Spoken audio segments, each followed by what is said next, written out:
So as you can see from the thumbnail, I have been watching quite a bit of stuff from the shelves, physical media wise, and we're going to talk about it, as well as some other bits as well. So let's get into this video.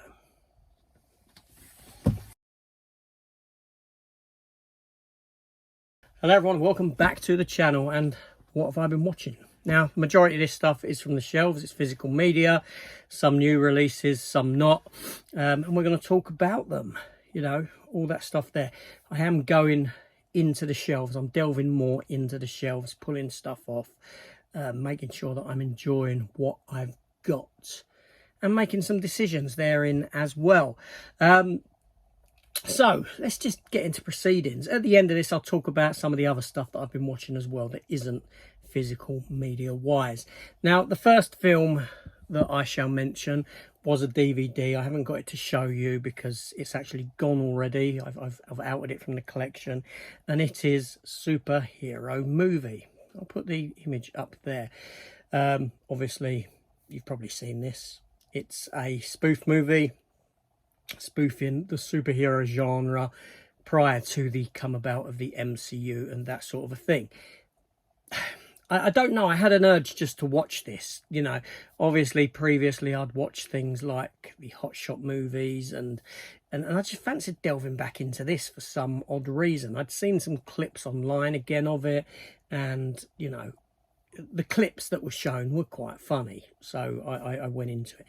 It's a bad film. It's rubbish. It's a rubbish film, but there's laughs to be had in it for me. Now, I'm a big comic book fan, okay? So I appreciate a lot of what this film does. I appreciate the mick that it takes of the comic book genre, and I get it. I totally get it. But there's other elements of it that just don't wash with me. I don't particularly like. You know, Leslie Nielsen's great in it. He's good when he pops up. You know, I enjoyed the watch. But I know that the film is crap. Does that make sense? And thusly, I knew that I wouldn't ever rewatch it again. But there's, like I said, there's moments of levity to be had. But I'd already got rid of that. Someone wanted it, and out it went. So let's start showing some physical media that I haven't got rid of. Not that I am going to get rid of it. See what I mean? Anyway, so this is in order as I've actually watched it. This physical media here, kind of, in a sense. You'll see what I mean. So first up was Dracula Untold. Steelbook edition. I've actually got it on the shelf somewhere. I need to get rid of that edition. But yeah, Dracula Untold. I bought this cheap, the Steelbook. Now, I haven't watched this film in some considerable time, probably close to when it came out, shortly thereafter. And I remember enjoying it. So I bought the Steelbook, less than the tenner, and put it on and watched it. And I enjoyed it. I enjoyed it. It's a different take on Dracula. You know, he's more of an anti-hero in this one. Well, he's more of a hero in a sense, but more of an anti-hero. Now, I've got a funny take on this film. Now, this film came about, I think, in, was it 2013? I may be wrong with my date there. Right. Don't shoot me if I am. But a funny thing happened watching this film. And I thought to myself, this feels like an MCU movie. What I mean by that is this character here, this iteration of Dracula wouldn't feel out of place fighting alongside the Avengers. Now, Dracula, it exists within the Marvel Universe. He does. He's a character in the Marvel Universe. But if you take that character and you turn that character into a kind of anti-hero-esque character, you've got him right here. This here would fit, you know, the garb that he wears. The film just feels like a Marvel Universe, an MCU origin movie is what it feels like. And especially the ending where he kind of comes about in modern day. Yeah, it's got that Captain America kind of a feel to it there as well. But, you know, it just wouldn't feel out of place if retroactively you said, hey, this is part of the Marvel Cinematic Universe. Seriously, it works. Watch it. If you ever watch the film, watch it with that in mind. And that might not be a good thing to say today, that it feels like part of the Marvel Cinematic Universe, considering that that universe is on a massive decline and crash and burn kind of a situation. But yeah, it bloody works like that. Who would have known it, eh? Who would have thunk it? not this guy here. But there, Dracula Untold. And yeah, I enjoyed it. This was meant to start a universe of movies. It didn't. Then The Mummy with Tom Cruise was meant to start a universe of movies. It didn't. By the way, I haven't got The Mummy in the collection. I think that Tom Cruise mummy film is pretty damn horrendous because it is all set up and no payoff to the universe. At least this one isn't all set up. It's a self-contained film in itself with just that last bit, that last scene kind of harking on to what could or potentially be. But yeah, so I enjoyed it. I enjoyed it. Next up, a new purchase, new to 4K, and it is Monty Python and the Holy Grail. Sorry, I'm just leaning down here because while I'm doing this, I'm going to pick up the case. So Monty Python and the Holy Grail. Okay. I'm not a fan of Monty Python, the TV show. Not really. Never really got into it. I like two of their films, this one here and The Life of Brian. And yeah, it's a funny film. It's a funny film. It's still the picture quality, although far better than the Blu-ray. I still think that it's very, very grainy. I was hoping that would have been sort of. I was hoping that wouldn't have been the case. I was hoping that would have been cleaned up, but we can't have it all.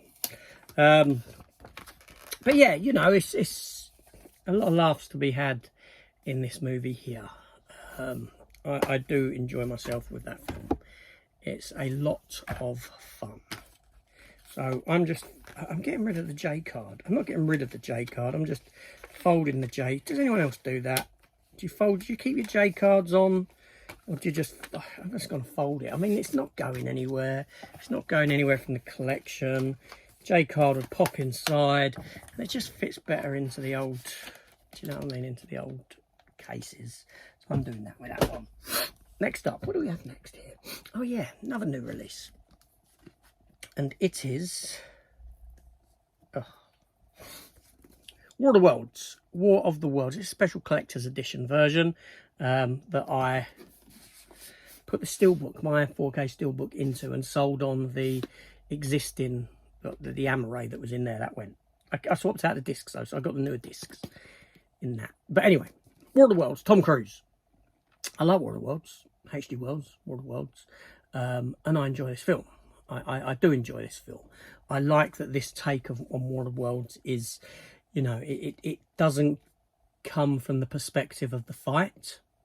It's from the perspective of survival, of Tom Cruise and his estranged family, his kids that he's estranged with, trying to get them to safety, trying to protect them, doing what a father would do. I know that there's kind of an abrupt ending to the film. It almost feels kind of abrupt. But imagine if you was there. Imagine if this was happening and you were trying to, you know, exist, survive in this event. You would have no clue of what's going on. For you, it would be, all this is happening, all this is happening.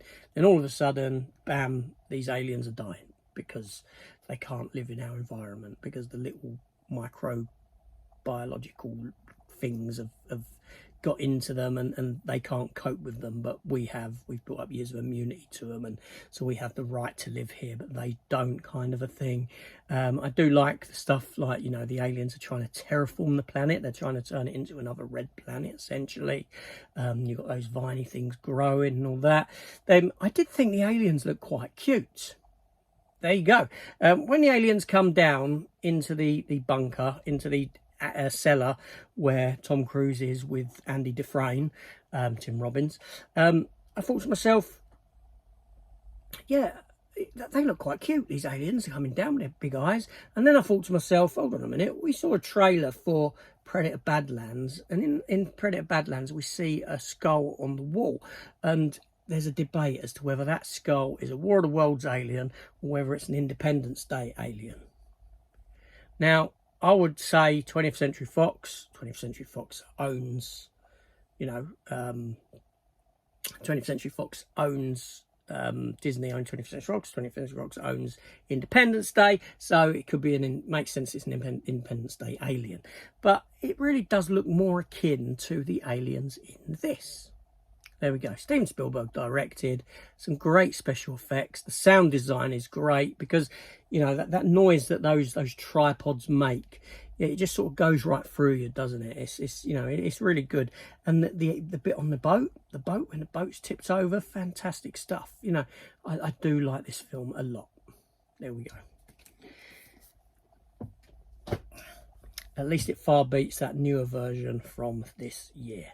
Now, next up, we have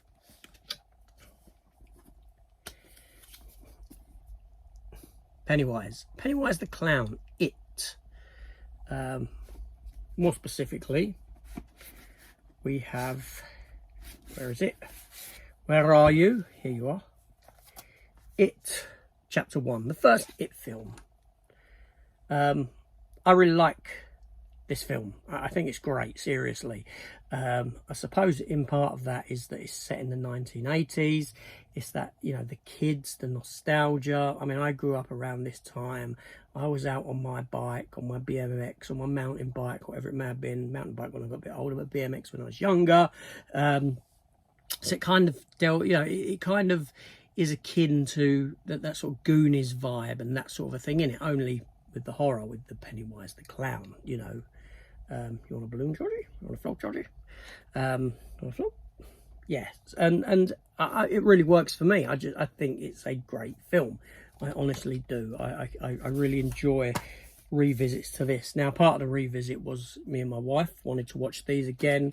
She doesn't watch everything I watch. It isn't like that, you know. She ain't, a lot of stuff she hasn't got interest in, but she likes these films and she wants to watch Welcome to Derry when it begins in October. So my watching these films here, the It film, was in preparation for Welcome to Derry. I wanted like to have a sort of a revisit of these prior to the release of that.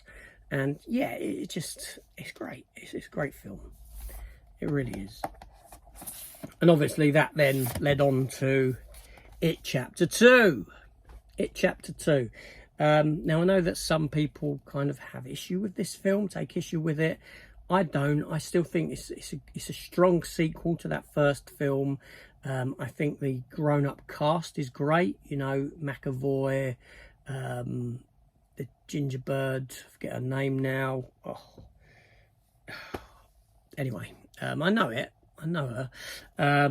It'll probably come to me after I'm talking. But anyway, do you know what I mean? It's got a good cast to it. I think they've done a great job of taking these kids and finding grown-up versions of them to this film. They obviously had, I'm guessing that when they went into the casting, they sort of done both simultaneously, the casting of both.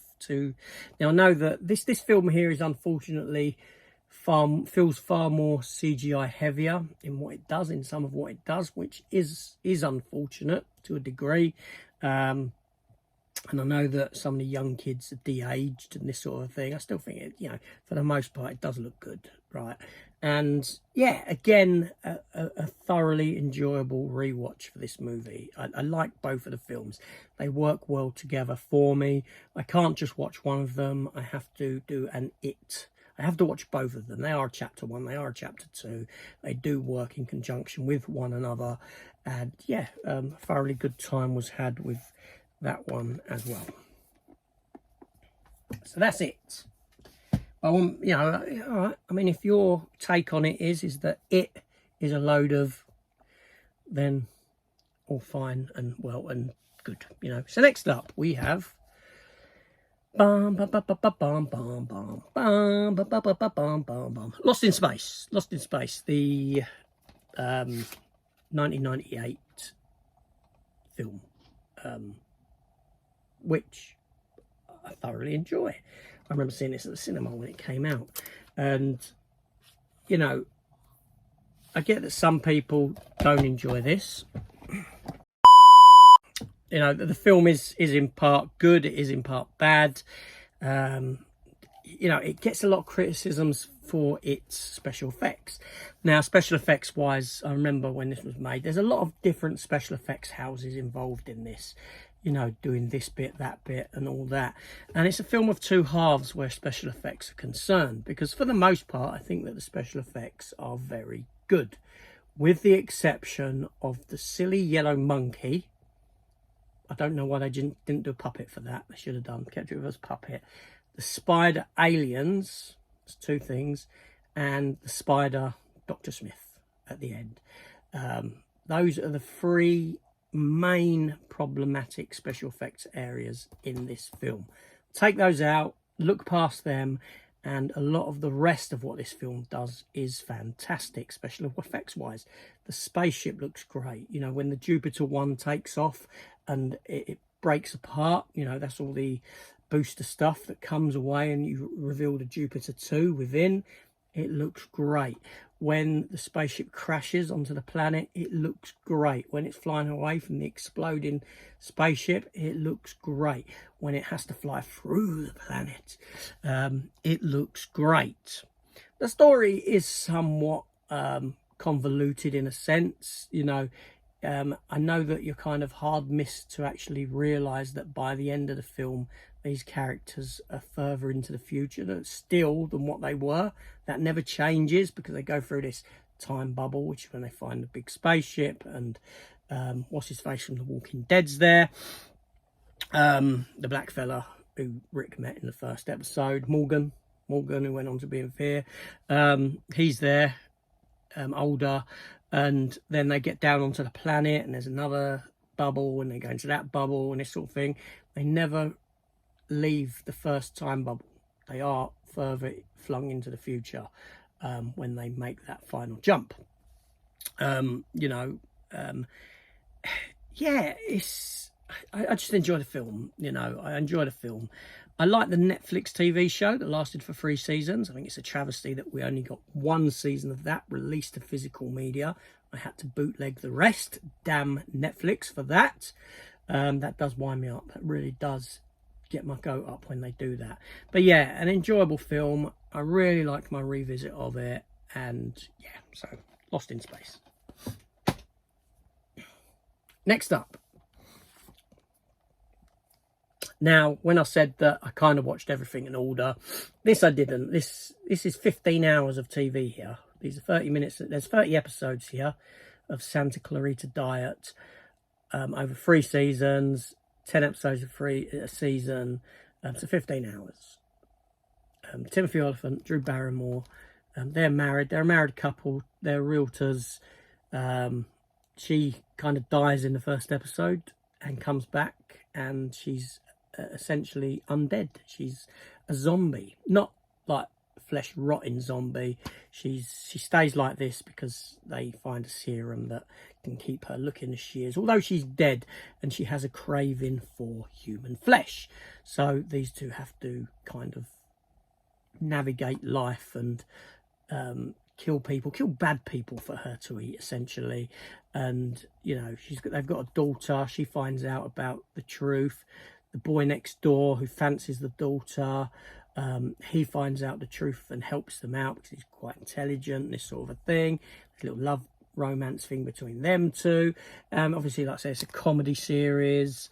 3 seasons from Netflix. Now, Netflix generally only do a lot of stuff for 3 seasons because by that time you're not pulling in new viewers, so shows end. They get rid of shows after 3 seasons. There's some that have gone longer, which have been lucky, but for the most part, most shows, they die on Netflix after 3 seasons because it's not about you, the viewer, and giving you what you want. It's about getting subscription numbers, and if the money we're putting into this isn't giving us new numbers for subscribing, then it's no good to us. And that's the way it works, which is unfortunate. But I really enjoyed the show. It's very good series. Did I? I know I opened it up. I did. Yes, Santa Clarita Diet. Next up, Steelbook here. What is it for? Yeah, it's my rewatch of Final Destination Bloodlines. This is one of the new Steelbooks with lovely debossing on the eyes and nose. Could have done it on the mouth though. I enjoyed this film. The Final Destination films are quite enjoyable. I sat down and rewatched this. Should I be laughing at the deaths? I don't know. What does that say about me? But I do find them quite humorous. You know, the film, when you watch these films, there's a certain level of anxiety that builds up in me because you know something's going to happen. You can see those little things. That's, oh, this is going to happen. I'm going to see, you know, and you kind of in your mind, you're like, this is how it's going to go. This is what's going to, and then it goes, it twists that on its head and it does something else. And I end up quite chuckling to myself at the deaths in this. That doesn't really happen with any other horror franchise. You know, if I watch like Hostel films or a new Saw film or anything like that, it doesn't generally happen. But here it does. There's an element of humour at play. And these are quite sort of, they're kind of light horror films in a sense. And this one did sort of up the gore factor. It did. It is quite gory in a sense in places. It is heavy on the CGI, especially in that sort of opening sequence where they're up in that big restaurant tower thing. But, you know, it's a kind of good return to form for the franchise that I enjoy.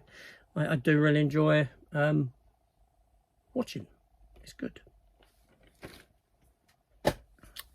Next up. City Slickers 1. In part, the reason for my watch of this is because of Gareth over at Video Tasties, because he done one of his West Wales video store shops. I'd chosen My Cousin Vinny and City Slickers from these comedy films, and he posted this one of that, and it's like, oh, I might watch them. So I grabbed City Slickers down and I watched it.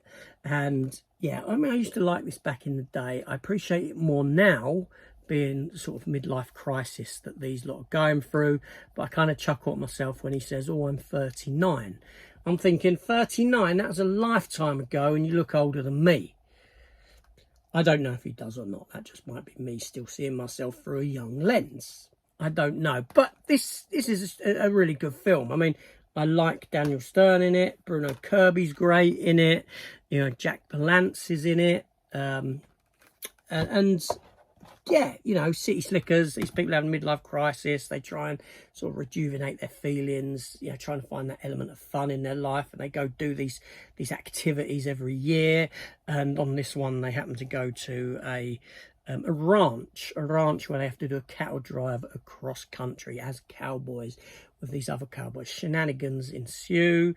You know, some of the guys that take them, the care that they're under, are sort of bullies and this sort of a thing. And it's got some really good moments, and you're very funny. Billy Crystal's on form in this. Some very funny moments. The moment in the school where the other geezer who's, you know, talking about pulling this crane off of this woman and this sort of stuff that's trapped her legs, and, you know, and then, you know, and you got a young Jake Gyllenhaal in it as well. Very young looking. I mean, I forgot he was even in this. I didn't know it was him till I saw it, rewatched it. I mean, I think I must have known before, because I feel like I haven't watched this that too long ago, maybe past 5 years. And I was like, who's that? That looks like Jake Gyllenhaal. And I had a look, and it, sure enough, it was him. You know, yeah, it's a really enjoyable watch. I love this film.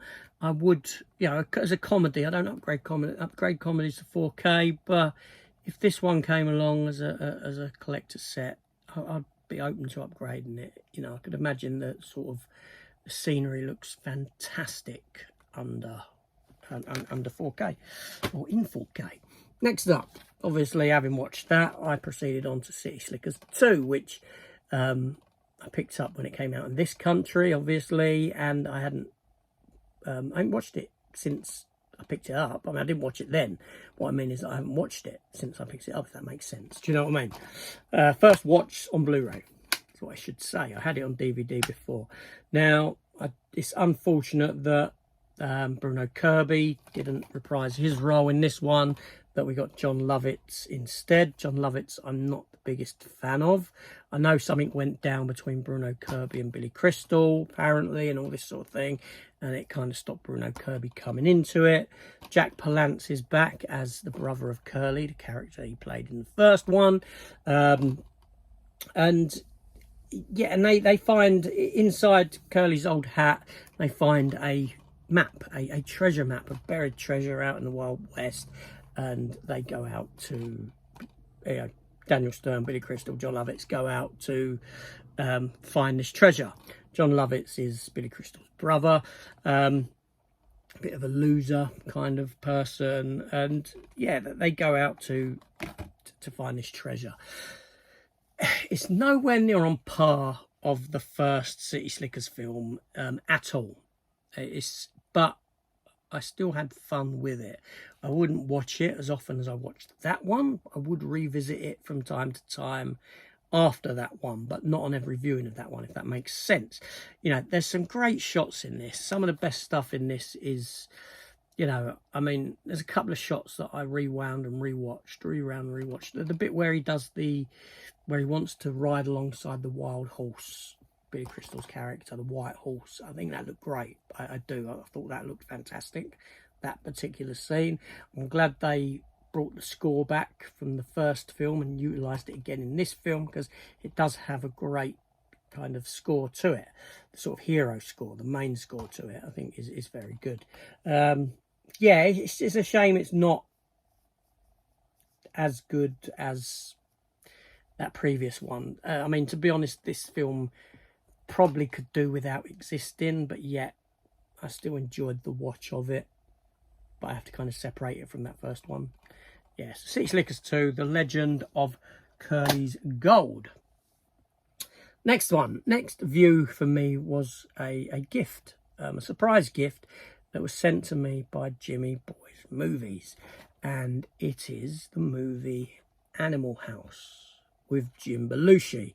Now, me and Jimmy Boy, we had a little chat on a video, and it was about American Pie. I think Jimmy was showing an American Pie release, or I did, or something, and he said that although he likes the American Pie films, his ultimate sort of school, you know, college comedy film was National Lampoon's Animal House. And I said, oh, I've never seen Animal House. Forget Blues Brothers here, I didn't watch that. I've got Blue Brothers on 4K, it's a great film, okay, but I'm talking about Animal House.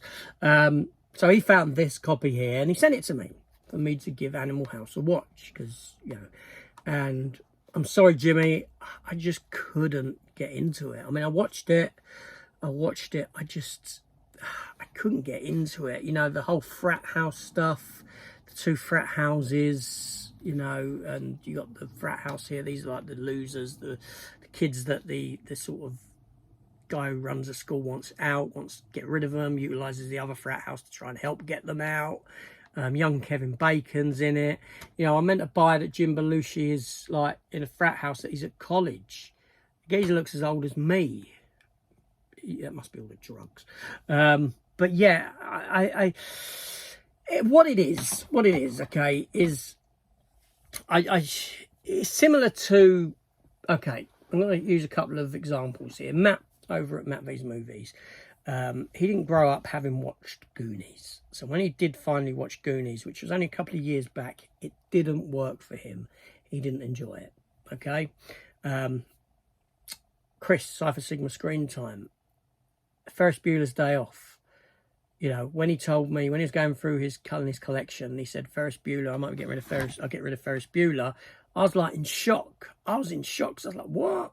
Ferris Bueller, that's a great film. But he didn't grow up on Ferris Bueller. It was a later watch in life, and it didn't work for him. And it's the same thing for me here with this film.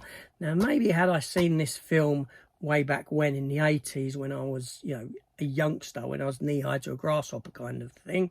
I was born mid-70s.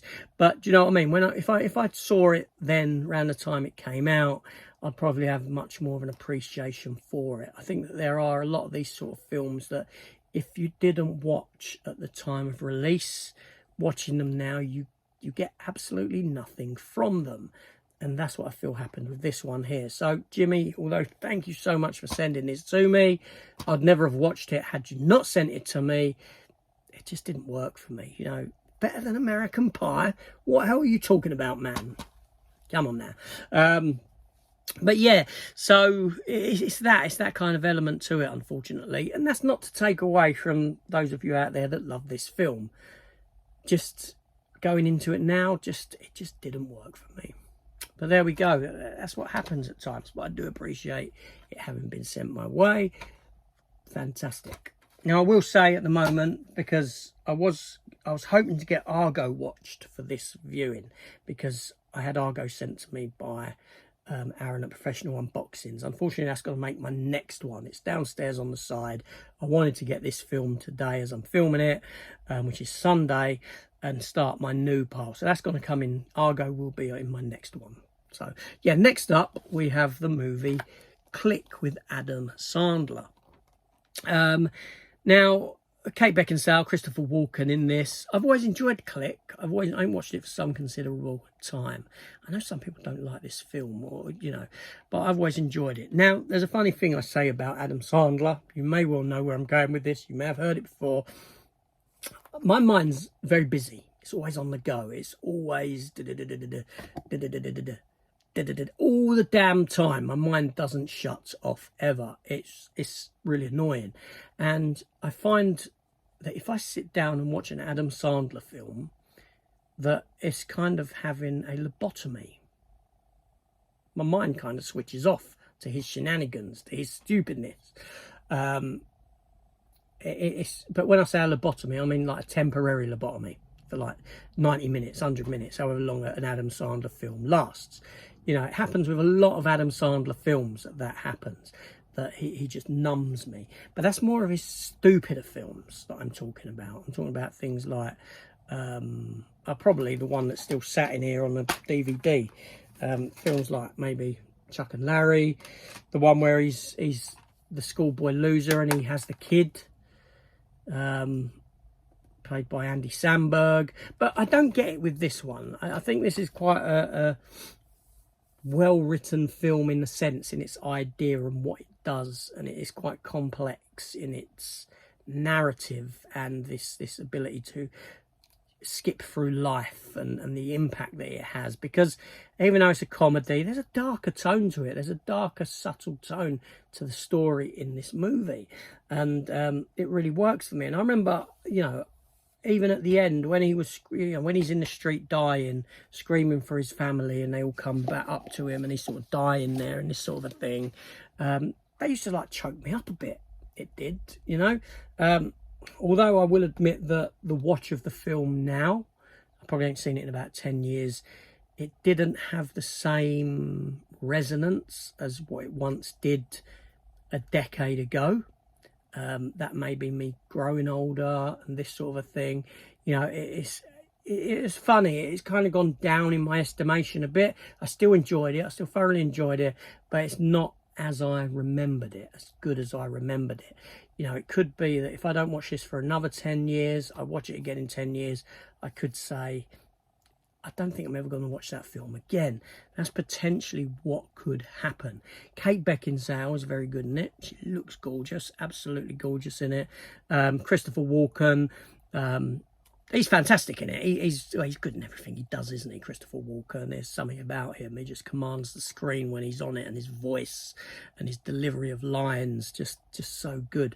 I do like the stuff with the little kid next door, the sort of bully little kid next door, and his sort of what he does to upset that kid, I think is great. Like where he runs over its robot dog because the kid's saying, "Oh, this is worth more than your car" or something, and he runs over it and he says, "Oh, not anymore." And and the bit where the kid's playing ball with his son, and the kid's saying, "Oh, your son can't catch the ball. He's never, it should be called drop or something."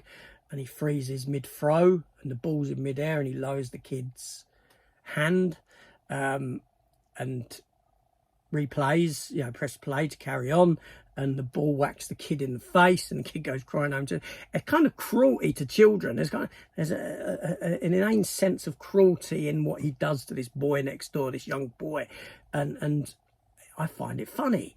I don't know what that says about me at all, but I suppose it's that kind of if you see a kid trip or something or fall off his bike, I'm the type of person that would laugh at it if I saw that. I mean, don't get me wrong, that's bad. That's a horrible thing. My own kids, when my own kids were young, if they had an accident, I'm not talking about a major accident, I'm just talking about a trip or fall, I would laugh. I would laugh at them, and it taught them, that's so bad, that English is so bad. It taught them to laugh at themselves and laugh at a scenario that they're in. You know, I wasn't one of them parents that buttoned them up, that covered them cotton wool. The minute they injured themselves, I was over with them going, oh, are you okay? Oh, you all right? It's all right. It's all right. All that does is encourage your kid to start crying more. That's all that does, right? So I was sort of like, just get up, come on, get up. Let me have a look at it. No, you'll be fine. Scratch it off, war wound, blah, blah, blah. Next minute, they're running around laughing, having fun again, forgetting about what's just happened. And that's how I sort of took it. Do you know what I mean? That's how I kind of, you know, yeah. And even now I still do it. Do you know what I mean? You got to laugh, even laugh at yourself. But anyway, so Click, yeah, enjoyable watch, but I don't know how it'll be next time around. So that's all the physical media that's been watched over the past couple of weeks since my last episode of this. But I have watched some other things as well. Not physical media related, and we'll talk about that now. So I did give a rewatch to The Naked Gun, the Liam Neeson one. Now, when I watched this initially, I gave it quite a positive review, and I ranked it higher than Naked Gun 2 and 3. You know, I don't know what I'd been taking the day before that, but that I did that. Honestly, I don't know if I was on the old bloody crack pipe or something. I'm saying jest, I don't do none of that sort of nonsense. But seriously, you know, kind of like look back and what were you on when you'd done that review? Jesus Christ. I tried watching it for a second time and I couldn't get through it. It wasn't a good film. It wasn't. Yeah, there's laughs to be had in it. There is. But some of it is so forced. You know, the coffee cup over and over and over and over again. It's like they have to milk jokes until they're not funny, and that's what happens here. You know, when Frank's driving along, the coffee cup comes through the window, fine, fantastic. That was, you know, that's quite amusing, right? You know, the chair gag, right? It's like they said, oh, we've got a joke, you know, do you want a chair? Take a chair. Okay, we've got two punchlines for this. Number one, no, I've got enough of my own already. Number two, she walks off with a chair. Okay, so what one shall we do? Let's do both. Let's do both punchlines. And it just feels forced. It just feels like, you know, pick one. The self-driving car. Okay, this is another annoyance, right? Because I know that they did do it in this one. They copied, you know, in the original Naked Guns, Frank Drebin, he, you know, the joke was that he's not a particularly good driver, that he's, you know, he's just oblivious to the fact that he's crashing into things, hitting things, all this sort of a thing. So we did do that a bit in this film, did have some of that. But no, I know what, we'll give you an electric car that's self-driving and then it does it itself. Humour to be had in that? No, there's not. Because the funny thing was that Frank himself, Leslie Nielsen, was in control of this car. That's the joke. Not this car is self-driving, so it's crashing into things. That's not funny. That's not funny. And this is what I mean. It's like that. The Pamela Anderson scene where she does the jazz singing, and she's like, it's embarrassing. I felt embarrassed for her watching that scene. And it was at that point that I said, I can't do this. I can't do this anymore. I'm switching off. So my ranking is out the window. Even though I will never revisit 2 and 3, this is below them. It's horrendous. Horrendously bad film. Obviously, Alien War I've been watching, but I review them on a weekly basis. You can go and check those out. Dexter came to an end. Dexter Resurrection. Wow. You know, this whole series of Dexter has worked for me. I think it's worked for a lot of people. This is Dexter back on the form. This is, you know, this is up there as one of the best seasons of Dexter. I'll be honest with you. It helps that the writer has come back from the previous seasons, or the early seasons of Dexter. It's 1 to 4. Season 4 of Dexter with the Trinity Killer was always the best ever season, the John Lithgow season. Dexter had never topped that season. But this here, this is on par. It's probably not as good, but it's up there as a strong season of Dexter. And it sort of opened the door for a resurrection, if you will, of Dexter. Great stuff, seriously. Wow.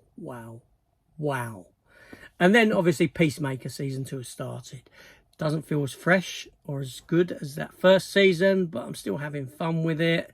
I like John Cena. You know, I've only seen episodes 1 and 2.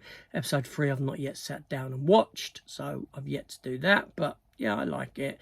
And Star Trek Strange New Worlds. I haven't watched the latest episode, episode 9, but the episode prior to that, when they all got turned into Vulcans, I switched off. You know, it's one thing having people made to look like Vulcans, you know, to infiltrate.